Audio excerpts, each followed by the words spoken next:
예레미야 44장 1절에서 14절. 애굽 땅에 사는 모든 유다 사람 곧 밋돌과 다바네스와 놉과 바드로스 지방에 사는 자에 대하여 말씀이 예레미야에게 임하니라. 이러시되. 예레미야가 52장까지 있는데 오늘 44장을 읽고 있습니다. 지금 예루살렘과 유다와 이스라엘은 다 망했습니다. 출애굽이 1400년 BC 1400년경에 시작했다면 지금 천년 이집트에서 나온 지 천년도 안 되어서 이제 다 망해버렸습니다. 그리고 대부분은 바벨론으로 끌려가고 남아있는 자들은 이제 전부 이집트로 가게 됐습니다.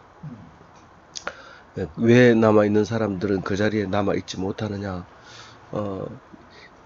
바벨론이 무섭고 또 한편으로는 이집트가 그립고 그렇습니다. 그러니까 갈 수밖에 없는 거죠. 우리가 일반적으로 생각해서 그럴 수밖에 없는 건데 하나님은 그것을 다르게 보고 있습니다. 보통 사람들의 판단과 다르게 말하고 있습니다.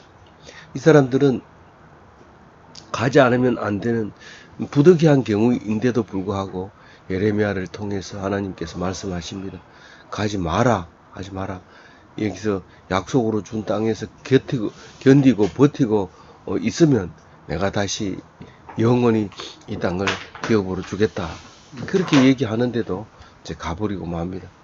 사실 역사적으로 보면 그렇게 이집트로 들어가 버리고 난 다음에 그 이스라엘 땅은 실제로 빛을 보지 못합니다. 그렇게 흥왕하던 열왕 시대가 없어지고 결국은 예수님이 올 때까지 그 땅은 이스라엘 백성이라고 이름을 내걸고 살지 못합니다. 예수님이 이제 400년 뒤에 오게 되지만 그것을 또 믿지 않는 사람들은 또 성경대로 기다리고 있다가 지금 2000년 뒤에 이제 다시 이스라엘이다 하고 차지하고 살고 있는데, 그 사람들은 이 성경을 기록하는 습관대로라면 그것을 다시 찾았다고 말할 수 있겠죠. 그러나 우리는 사실 그게 상징적인 이스라엘이라는 사실을 믿고 있는 거고, 또 우리가 예수 그리스도를 믿고 있는 한 지금 있는 이스라엘은 그건 가짜다. 지금 우리는 예수님을 위해서 이스라엘이 있는 거지, 예수 믿고 난 뒤에는 이스라엘이 소용없다. 다른 말로 얘기해서 제사 지내고 뭐 제사장 뽑고 뭐 이렇게 하는 것은 그건 예수님 오기 전에 얘기지, 오셔가지고는 완벽하게 왕으로, 제사장으로, 선지자로, 나라로, 기업으로, 복으로 이렇게 오셨기 때문에 우리는, 우리가 성전이고 우리가 예루살렘이고 우리가 이스라엘이고 우리가 하나님 아들이고, 지금 있는 그 예루살렘과 그 이스라엘과 유다에 대해서는 그것은 아니다라고 우리는 말하죠. 그러나 우리가 성경을 이해하기 위해서는 역사적인 사실이라는 것 때문에 예루살렘에 가서 한 바퀴 돌고 이렇게 보고 오는 것은 성경을 이해하는 데도 도움이 되는 것이지, 그것이 꼭 가야 된다든가 뭐 그런 건 아니죠. 그래서 오늘 말씀하고 있는 것은, 이 사람들이 이 바벨론 갔다 온 이야기는 예레미야가 안 합니다. 왜냐하면 바벨론엔 자기는 안 끌려가고 남아 있기로 했는데, 이 이집트에 들어가는 사람들이 강제로 끌고 가는 바람에 이제 바벨론에 대한 이야기는 안 합니다. 그거는 이제 그 다른 선지자들이 바벨론 가서, 에스겔 같은 사람들은 다 바벨론에서 환상을 보고 그 그발 강가에서 본 환상들을 이야기하지만, 예레미야는 이집트에 가서 이제 그대로 하나님 말씀을 전하게 되는데, 이집트에는 주로 이제 4가지가 오늘 나옵니다. 이집트로 들어가서 정착한 동네 이름이 4가지인데 그 중에 3가지는 이제 하 이집트입니다. 그리고 바드로스만 이제 상 이집트에 해당됩니다.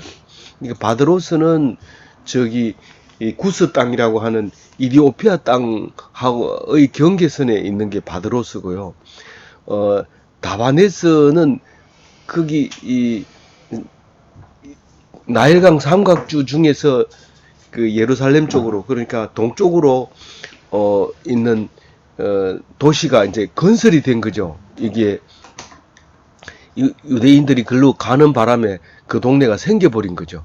마치 이제 2차 대전 끝나고 이 사람들이 영국이 점령하게 될 때 영국이 제일 먼저 선포한 게 이 땅은 이스라엘 사람이 유대인이 돌아와서 나라를 차지해도 좋다, 이렇게 공포를 할 때 많은 사람들이 이 야파 쪽으로, 야파의 해변가에 모여드는데 야파는 아니죠.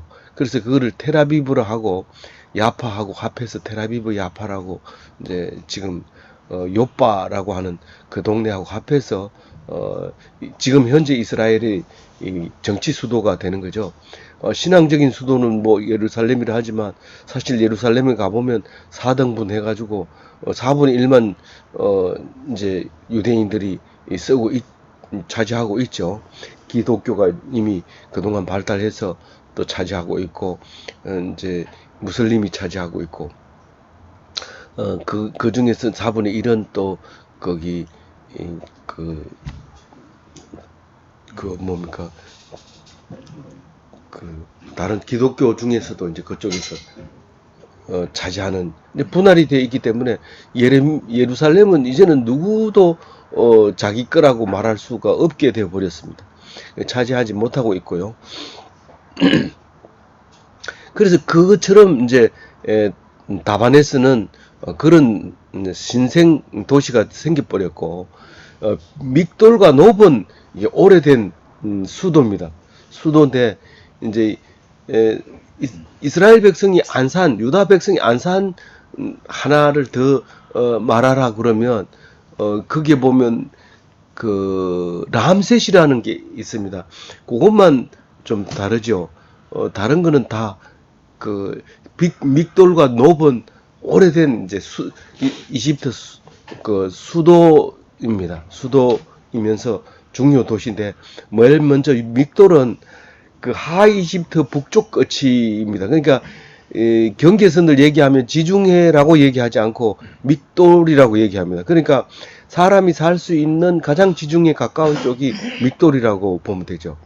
그래서 이제 에스겔스 같은 데에서도 이제 말을 하죠. 이집트에 대해서 이야기할 때 믹돌에서부터 수에네까지인데 수에네가 바드로스 가까운 그 구스 땅, 이디오피아 가까운 지경까지가 이제 이집트라고 경계선을 성경에서 말하고 있죠.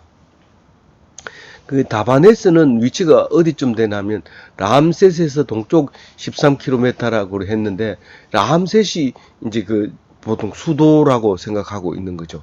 이집트 수도라고 생각하는데 뭐 다바네스는 여러 군데 나오기 때문에 이름이 여러 군데로 기록이 되어 있습니다. 더함 느헤스라고 할 때도 있고 다브네스라고 할 때도 있고 신약 가까이인데 와가지고는 다보네라고 부르기도 했다고 합니다. 지금도 가보면 이게 지금 기원전 500년쯤에 있었던 일인데 지금도 가면 이름이 유대인의 성이라고 해가지고 유대인 처녀의 성이라고 해서 높이가 12m 되는데 완전히 동그랗게 생긴 원형 유적지가 있대요. 그때 왔던 것이 그대로 아직까지 내려오고 있지 않겠느냐, 이제 그렇게 보고 있습니다. 이 12m 높이는 외적인 침입도 문제가 되지만 삼각주 지역이기 때문에 나일강 하류이기 때문에 범람할 때도 굉장히 도움이 됐으리라고 생각이 되집니다. 그리고 이제 그 높땅인데 이게 멤피스라고 보통 부르는 건데 하이집트의 대표 명사입니다. 그러니까 하이집트라는 말은 그때 당시에는 안 쓰고 우리는 지금 역사적으로 다시 정리했을 때 그걸 하이집트라고 얘기하지. 원래 멤피스가 그 하이집트를 지칭하던 지명인데 그게 이제 수도인 거죠. 그래서 고왕국 삼왕조 통일 수도다. 그러니까 상 이집트와 하 이집트가 통일돼 있을 때 삼왕조의 수도다. 이제 이렇게 우리가 기억하고 있으면 이제 좋습니다. 그리고 카이로 남쪽 220km라고 하면 우리가 성지순례 가면 다른 데 다 갈 수 있는 게 아니라 카이로는 가거든요. 그럼 카이로에서 남쪽으로 20km 하면 상류 쪽입니다. 상류 쪽으로 이제 20km에 있고, 나일강 서쪽에 있습니다. 다른 거는 다 거의 다 동쪽에 있는데, 이 높당, 멤피스만큼은 이제 서쪽에 있는 걸로 되어 있습니다. 근데 이제 이 오왕조 말기에 쇠퇴를 하게 돼서 여기서 옮기게 됐는데, 이 왕조가 전부 26왕조까지 있습니다. 26왕조가 누구냐 하면 프톨레미 왕조입니다. 그러니까 그 알렉산더에게 망할 때까지 그때가 이제 23왕조인데 참 26왕조인데 26왕조의 마지막이 이제 클레오파트라죠. 그런데 그 5왕조까지가 이제 그 멤피스의 수도가 있었고 12왕조 때 더베로 옮기는데 테베라고 하는데 이게 나중에 이제 그리스에 넘어가 가지고 더베라는 이제 동네를 만들어 낸다고 우리가 가정할 수 있어요. 이거는 뭐 그때 당시에 일은 확실하게 모르지만 이제 그럴 가능성이 굉장히 높거든요. 왜냐하면 그 사람들이 이 흐름을 보면 뭐 사실은 왜 강원도 설악산에 울산 바위가 있느냐, 그거는 지금 현재 알 수가 없지만 분명하게 관계를 지을 수가 있다는 거죠. 중국에도 광주가 있고 또 뭐 한국에도 광주가 있고 그 여러 가지가 있지만 하여튼 그렇게 이제 더베인데 지금 거기 성지순례 가면 여기로 갑니다. 그 더베로 거기 가면 이제 그 12왕조 때부터의 수도가 거기 있는 거죠. 그런데 12왕조 지나가지고 힉소스 왕조는 그러니까 하 이집트를 그대로 장악하고 이제 분리되어 있는 상태죠. 12왕조 때. 그때는 멤피스가 노비죠. 노비에서 람세스로 이제 옮기게 돼서 12왕조 때부터 람세스이 이제 수도가 된다고 볼 수 있죠. 근데 이제 이 성경에 나오는 바로 느고가 아수르 왕 때 바로 느고가 이제 쳐들어오고 할 때 그 느고가 26대 왕 26왕조의 두 번째 왕입니다. 그러니까 이 클레오파트라하고 같은 이제 왕조였던 거죠. 느고 다음에 호브라 이렇게. 그리고 이제 나중에 이제 성경에는 안 나오지만 그리스가 헬라가 이제 점령하고 조금 있다가 이제 페르시아가 점령하고 이래서 이제 이집트는 이제 영원히 끝나는 겁니다. 이제 여기서 26왕조에서 사라져 버리고 맙니다. 이집트 왕조는 그냥 이제 계속 다른 나라가 지배하고 있는 거죠. 지금까지도 최근까지도 그렇게 이집트라고 하는 그 왕이 없이 그냥 지내고 있습니다. 그 노비라는 땅이 그렇게 그 강력한 멤피스였는데 알렉산더가, 그러니까 그리스 알렉산더가 알렉산드리아를 건설하고 난 뒤부터는 이제 제2 도시로 이제 만들어져 버리죠. 이 알렉산드리아가 건설할 때 이미 이제 바벨론 포로가 이제 돌아옵니다. 이 유다 땅으로 돌아올 때 그 프톨레미 왕조가 알렉산더 이름으로 도시를 건설하면서 70인역을 이제 만들어내죠. 헬라어로 되어 있는, 히브리어로 되어 있는 성경을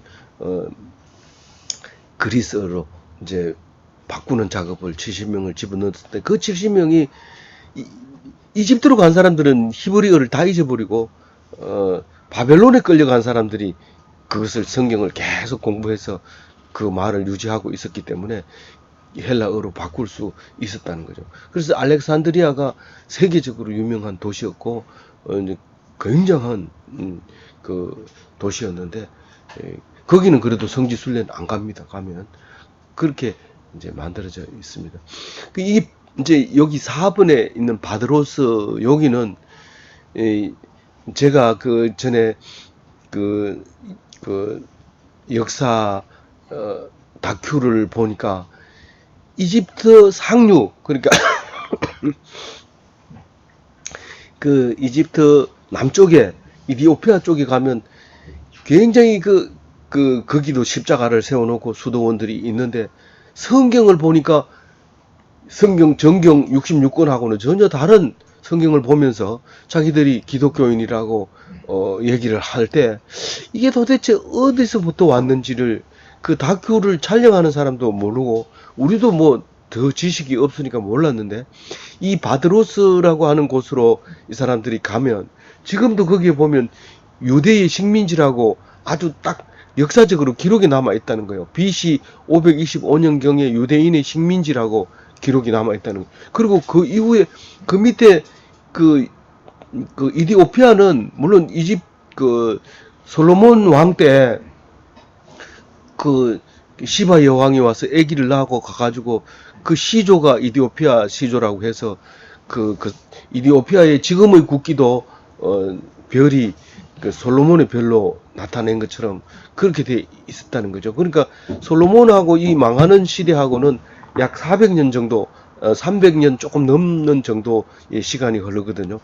그 솔로몬하고 여기 지금 패망했는 이 시간하고 그렇게 되니까 여기에 바드로스로 간 사람들이 유대인 정착지를 거기로 상이집트로 하면서 이게 여기서 끊어지는 게 아니고 수없이 유대로 현재 망해버리고 없지만 사람들하고는 계속 교류가 있었다는 거예요. 그러니까 예수가 왔다 이러니까 그 예수 온 거에 대한 정보도 계속 갔다는 거죠. 그러나 AD 300년쯤 돼서 우리가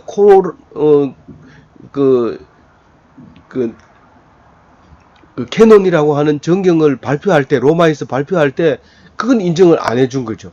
안 해주고 나름대로 그리스도를 전파하고 있었기 때문에 십자가도 거기에 있고 수도원들도 있고 그래서 그것을 보면서 참 이 기독교라고 하는 그 예수 그리스도를 믿는 신앙도 엄청 여러 가지고 지금 카이로에 가면 콥트교라고 해가지고 또 다른 우리가 정경을 믿지 않고 또 다른 걸 가지고 있는 기독교들이 또 있단 말이에요. 상당히 많단 말이에요. 그건 천주교하고 뭐 많이 닮았지만 정경은 또 안 쓰더라고요. 그게 이제 바드로스라는 게 이제 있게 되고요.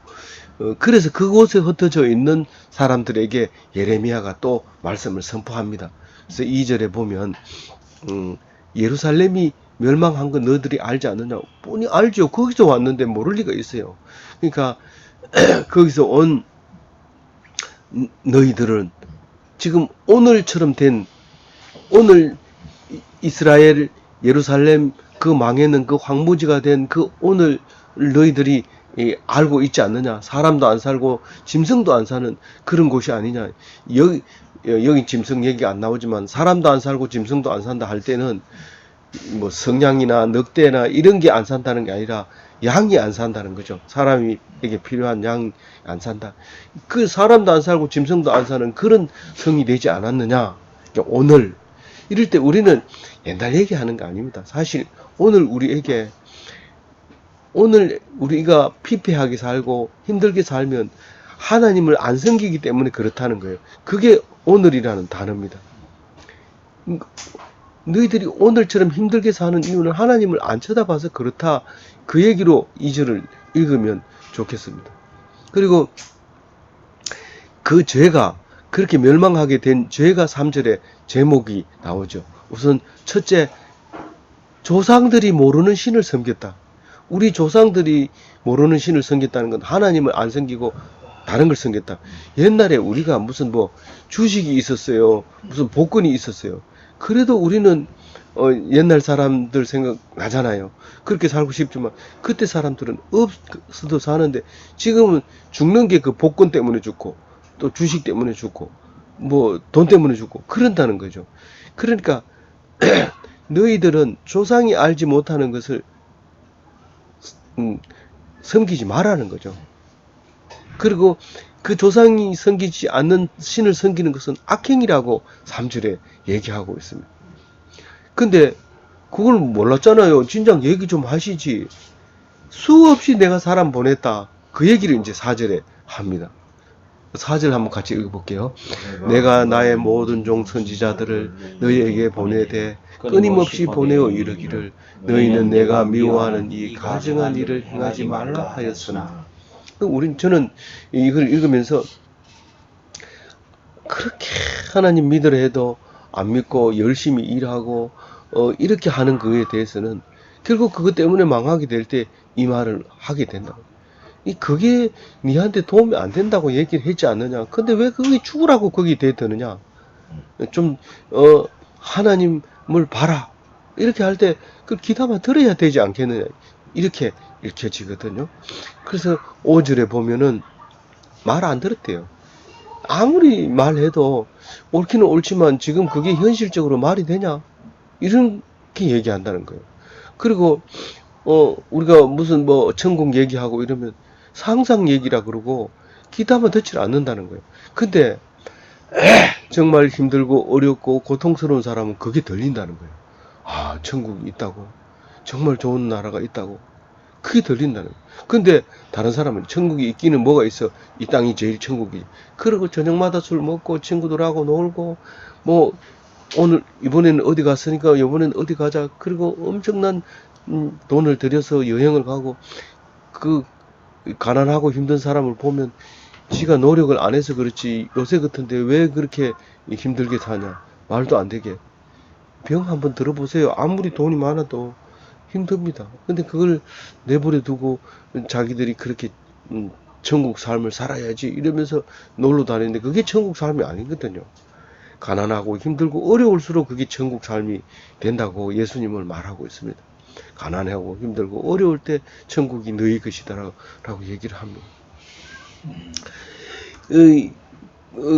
6절에 보면 하나님의 분이 노여움이 너희들이 그 죄에서 돌이키지 않으므로 내가 노여움을 그 이스라엘과 예루살렘과 유다에다가 쏟았다. 그래서 그렇게 황무지가 됐다. 이거를 죽을 때까지 외워라는 거예요. 죽을 때까지.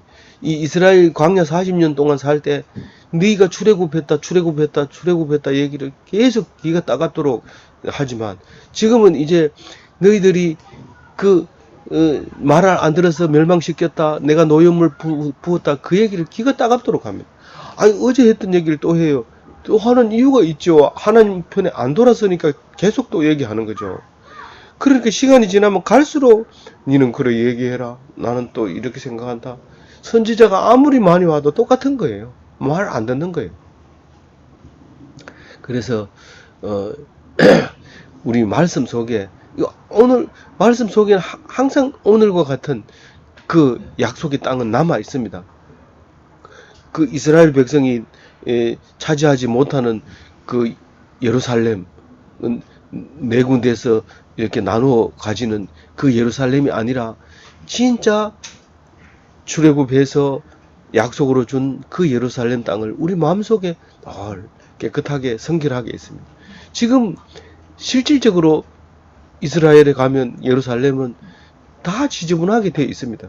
무슬림이 와서 모스크를 쓰고 짓고 다른 데서는 나름대로 다 우상처럼 그걸 섬기고 있고 이 지하에는 발굴한다고 또 터널을 뚫어 가지고 이 땅 밑에도 다 파도져 가지고 못쓰게 만들어 놨어요. 그거는 진짜 예루살렘이 아니죠. 예루살렘은 하나님이 우리에게 주려고 하는 예루살렘은 우리 마음속에 깨끗하게 여전히 남아 있는 거죠. 그것을 가져야 되지. 땅 그 자체는 우리는 상징적일 뿐이죠. 그래서 7절에 이 하나님이 탄식하고 있는 모습을 보여줍니다. 내가 너희들 앞에 축복의 길과 저주의 길을 내가 뒀다. 너희들이 선택하게 했다. 근데 너희들은 어김없이 저주의 길을 택하는 이유가 뭐냐 도대체. 아버지가 그렇게 자식을 애타게 하는 것처럼 그렇게 말하고 있는 거예요. 큰 악을 행하는 이유가 뭐냐? 이 큰 악이 뭐예요? 잃어버린 믿음.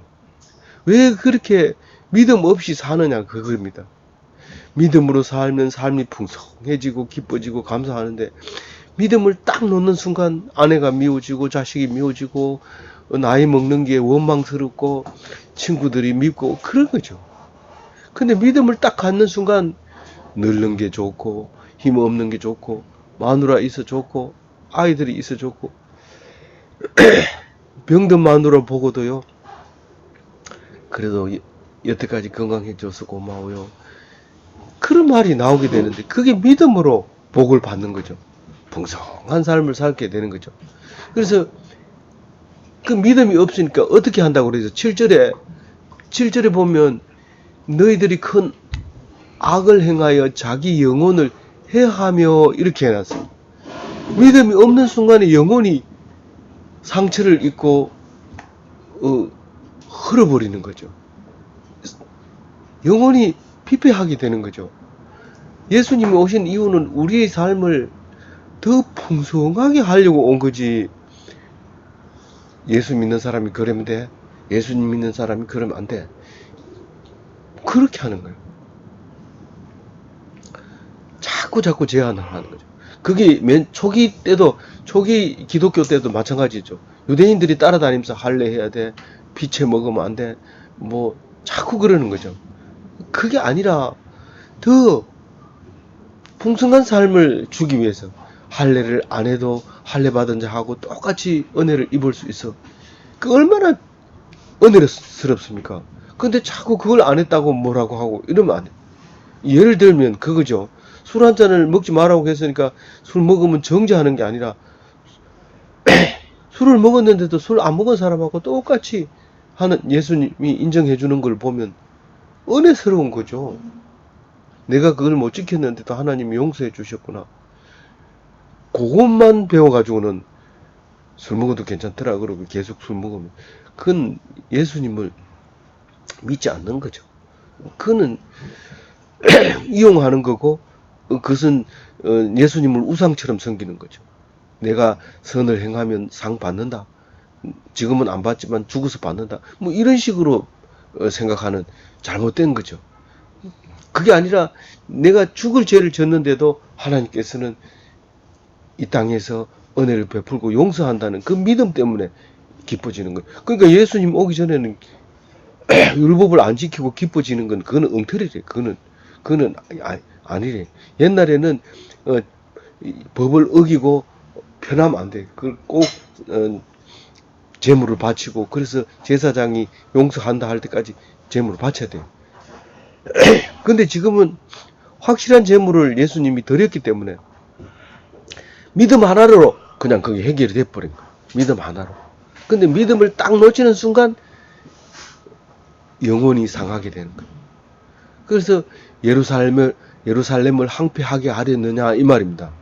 내 마음속에 예루살렘이 있는데 그 믿음이 없으면 내 예루살렘이 황폐하게 되는 거예요.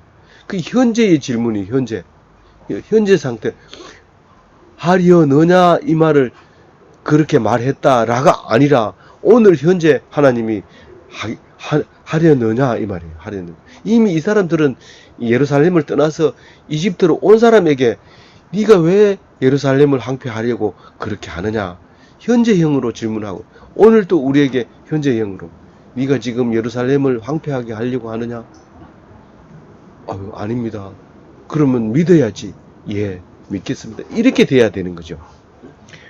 그때는 그랬지만 지금은 뭐 예루살렘을 무슨 황폐하게 해요? 내가 황폐하게 할 수 있는 능력이 있나요? 네가 믿음을 안 가지면 네 영혼이 상하게 되는데 그것이 곧 예루살렘을 황폐하게 하는 것이다.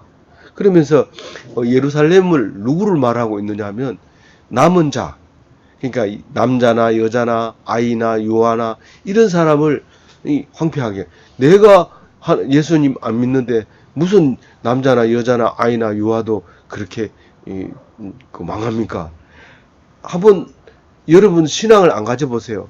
집에 문 열고 들어가면서 애들이 완전히 집이 그냥 뭐가 됩니까? 아주 지옥으로 바뀌어 버립니다.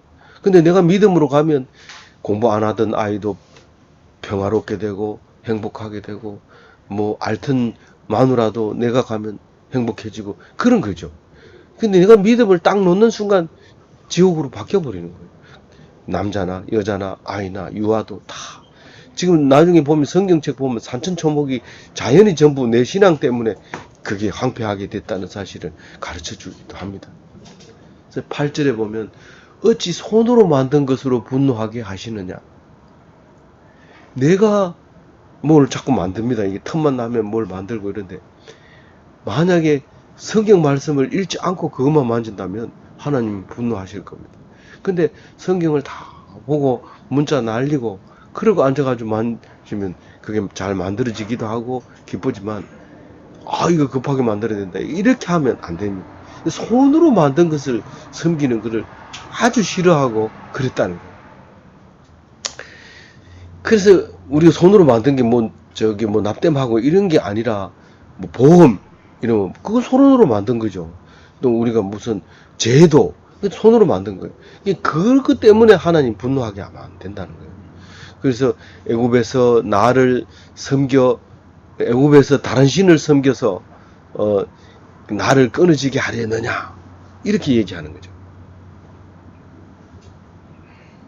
이집트에 가면 이스라엘을 유다에서 섬기던 하나님하고는 전혀 다른 삶을 살고 있어요.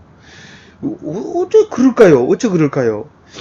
그 이집트 문명과 메소포타미아 문명의 그 호리병 같은 목에 앉아 있는 그 유대인들은 인류 역사를 모두 꿰뚫고 앉아 있는 사람들입니다. 우리나라도 옛날에 주막에 앉아가지고 지나가는 사람들이 사주는 음식 먹고 말 한마디 해주고 시 한 편 써주면 사는 사람들이 있었는데 누구보다도 이 머리가 뛰어난 사람들이죠. 이 유대인들이 그와 같은 사람이었어요. 다른 사람들이 어떻게 살다 갔는지 다 알아요. 인생에 대해서 다 알아요. 그러니까 인생의 매뉴얼을 작성을 그 유대에서 할 수밖에 없게 돼 있는 거죠. 근데 이집트는 편안해요. 이 남쪽은 사막 지역이고 쳐들어올 땅이 없어요. 오직 들어온다면 유다에서 내려올 수밖에 없는데 거기서 오기는 너무 멀어요. 그런 걸 보면 나일강에 사는 사람들은 아무래도 늦죠. 뭐 수학이나 이렇게 발달한 건 있지만 피라미드 만드느라고 수학이 발달하고 하지만 그 수학이 그러면 철학보다가 뛰어나냐?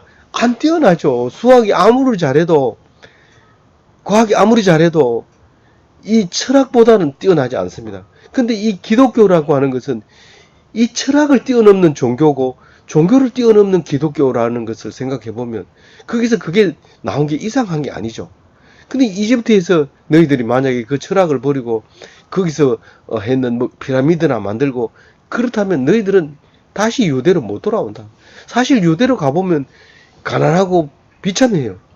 그래서 소크라테스도 그런 얘기 했지만 뭡니까? 이 살찐 돼지보다는 가난하고 먹을 게 없는 철학자가 되겠다는 거예요. 근데 돼지는 절대로 철학자가 안 되려고 합니다. 난 그거 돈 없으면 못 살아. 그렇게 하는 거죠. 그 애굽에서 다른 신을 섬기면 끊어지는 겁니다. 다른 말 얘기하면 예루살렘으로 다시 올 수 없다는 거예요. 그래서 내가 그 벌로 내가 너희들을 만국에 흩어버리고 천덕꾸러기로 만들겠다. 저주거리로 만들겠다. 수치거리가 되겠다. 이 얘기는 수없이 나왔습니다. 너희들이 온 세계가 너를 미워하는 사람 만들겠다. 실제로 유대인들도 온 세계에서 미워하지. 유대인을 좋아가지고 나는 유대인 친구가 있어. 그래서 저녁마다 술 먹어. 이런 사람 없습니다. 기억해라. 예루살렘이 멸망한 그 악행에 대해서 기억해라. 그렇게 얘기하면서 너희들 조상과 같이 되지 마라. 유다 왕들과 같이 되지 말고 유다 왕비들과 같이 되지 말고 그리고 너희들이 지금 여기 온 것처럼 너희들처럼 그렇게 살지 말아라. 그렇게 9절에 얘기하고 있습니다. 오늘까지도 너희들이 여전히 그러고 하고 있지 않느냐. 오늘까지도 10절에 얘기합니다. 오늘까지도 너희들이 이 유다 왕들처럼 너희들 조상들처럼 그렇게 하는데 끝까지 겸손하지 않고 있는데 겸손해라.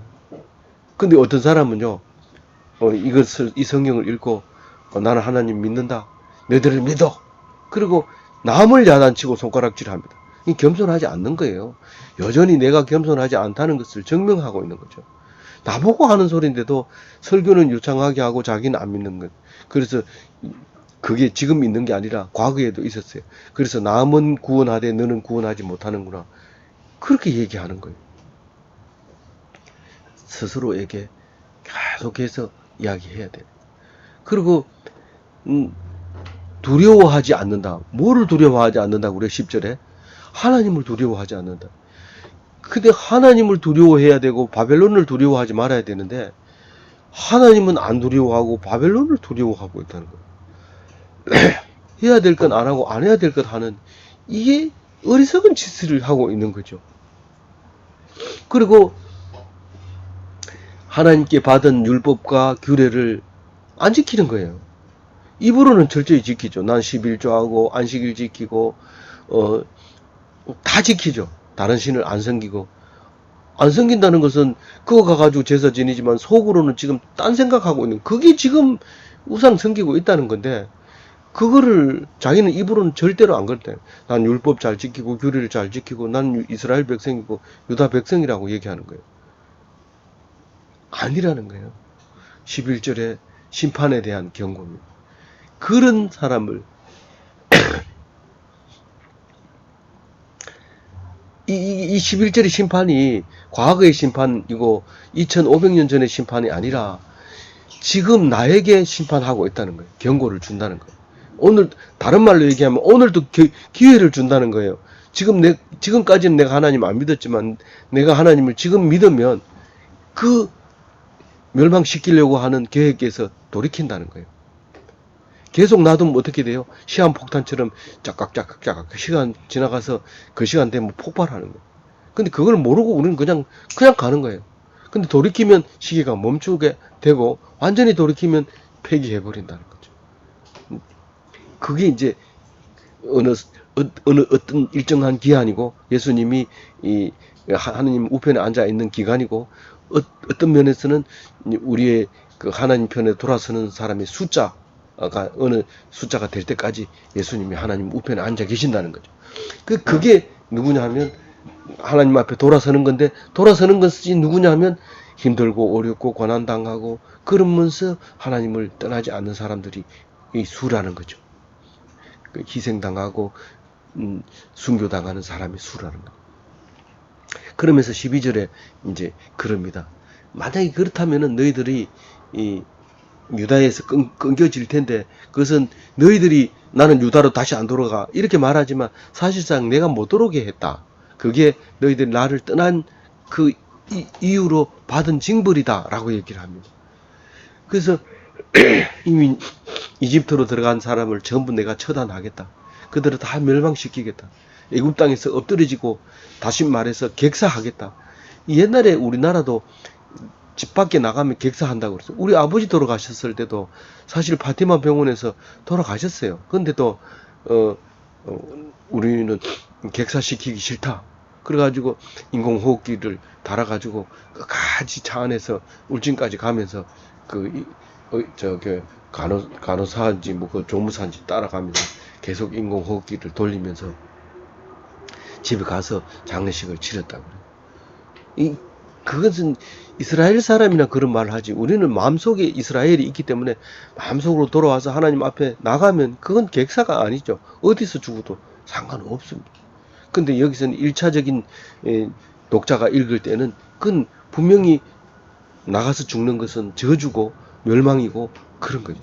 그래서 칼과 기근으로 너희들은 지휘 고하를 막론하고 다 죽이겠다. 그러면 사람들이 저주와 놀램과 조롱거리와 수치거리의 대상이 되게 하겠다. 그렇게 얘기를 하고 있습니다. 13절에 예루살렘의 멸망과 같이 너희들을 멸망시키겠다. 그렇게 얘기하면서 14절 마지막 한 절 읽겠습니다. 같이 읽어봅니다. 애굽 땅에 들어가서 거기서 머물러 살려는 유다 남은 자 중 피하거나 살아남아 소원대로 돌아와서 살고자 하여 유다 땅에 돌아올 자가 없을 것이라. 도망치는 자들 위에 돌아올 자가 없을 것입니다. 기회를 한번 줍니다. 14절 제일 끝에다가 너희들이 못 돌아오는 것은 내가 못 돌아오기 했기 때문에 못 돌아온다. 유다 땅에 돌아오고 싶어도 못 돌아옵니다. 우리가 뉴스 들을 때마다 이렇게 들어보면 그 사람이 나쁜 줄 알고 잘못된 줄 알지만 그것을 내가 못하겠다 그러면 그걸로 끝나버립니다. 그게 무서워가지고 계속 갑니다. 사실 시드기야 왕도 그랬거든요. 수시로 가가지고 예레미야한테 하나님이 뭐라 하더나 어떻게 하면서 하느냐, 그리고 예레미야가 다 죽어갈 때 살려내기도 하고 그렇게 하지만 못 돌아옵니다. 왜 못 돌아왔냐 하면 하나님을 안 보고 사람을 보니까, 사람들이 그 영화를 보세요. 보면 그 밑에 고관들이 왕을 위협합니다. 당신이 그렇게 하면 당신을 안 따르겠다고. 그럼 시드기야는 할 수 없이 그걸 철회시킵니다. 그러니까 사람을 보니까 너는 절대로 나한테 못 돌아올 거다. 그렇게 얘기합니다. 그 14절 말씀은 너희들이 못 돌아오는 것은 내가 못 돌아오게 한 거지 네가 선택적으로 못 돌아오게 한 게 아니다. 네가 나를 떠났기 때문에 내가 못 돌아오게 한다는 거죠. 이렇게 말하는 건 성경밖에 없어요. 이거는 논리에 안 맞아요. 철학적으로도 논리에 안 맞으면 철학이 아닙니다. 논리에 맞아야 철학입니다. 근데 이 신앙은 철학이 안 맞습니다. 논리에 안 맞습니다. 네가 안 온다고 생각하지만 그것은 네가 안 오는 게 아니라 내가 내 편이 아니기 때문에 내가 못 돌아오게 하는 벌이다라는 거죠. 근데 돌아오는 길이 딱 한 가지 제일 마지막에 있습니다. 도망쳐서 오는 겁니다. 도망쳐서. 거기 왕이고 뭐고 막 다 필요 없다. 내가 유다 왕이냐, 뭐 왕관 집어 던져버리고 옷 확 벗어버리고 도망을 오면 자기 자식도 안 죽고 자기 눈알도 안 빠지고 유다도 안 망하고 백성들도 코에 끼어가지고 바벨론으로 안 갑니다. 그거 아까워가지고 내 왕자 안 까고가지고, 아니 이 문자를 받고 나오라 하면 왜 나갑니까? 못 봤다 그러면 그 휴대폰 내비 집 던져버리고 다른 데로 도망가면 되죠. 그 문자 받고 나가니까 죽는 거죠. 죽는 거를 뻔히 알면서 안 가면 내가 나중에 만나가지고 어떻게 봉변 당하나. 나가자. 나가가지고 당하는 거예요. 도망가는 길밖에 없어요. 휴대폰을 내던지고 SNS 안 보고 산에 들어가 살면 돼요. 나중에 와보면 다 죽었어요. 왜 거기에 붙들펴가지고 그거 들어가가지고 죽느냐는 거죠. 좀 더 멀리 내다보고, 좀 더 높이 쳐다보고, 좀 더 먼 장래를 내다보고, 하나님 앞에서 기뻐하고 즐거워하고 행복한 기독교인이 다 되어야 되겠습니다. 그런 사람 되시기 바랍니다. 감사합니다.